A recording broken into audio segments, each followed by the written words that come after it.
Assalamualaikum dan hai. Nama saya Nur Adila Binti Muhammad Nordin. Nombor matrik 297486.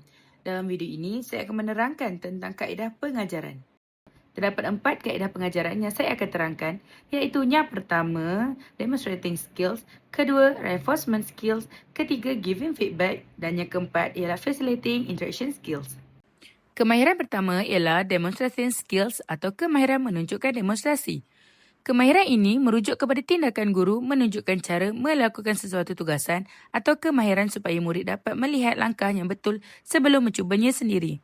Kaedah ini membantu murid memahami konsep dengan lebih jelas. Sebagai contoh, guru bahasa Melayu menunjukkan cara menghasilkan karangan menggunakan slide atau video.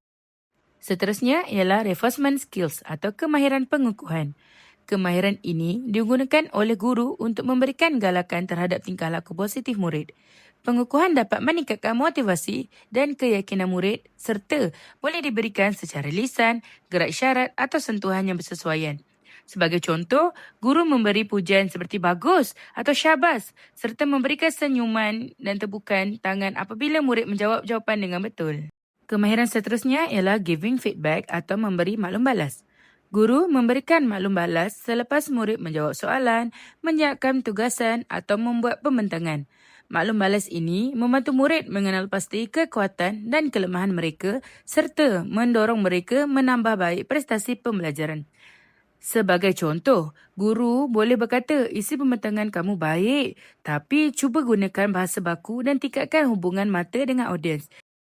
Akhir sekali ialah facilitating interaction skills atau kemahiran memudah cara interaksi.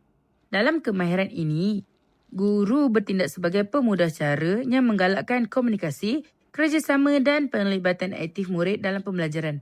Teknologi juga membantu mewujudkan interaksi yang lebih menarik dan berkesan. Sebagai contoh, guru menggunakan Padlet, Google Classroom, Mentimeter, Bluekit atau Kahoot untuk menjalankan perbincangan, perkongsian idea dan juga kuis interaktif. Ini dapat menarik perhatian pelajar untuk lebih fokus untuk belajar.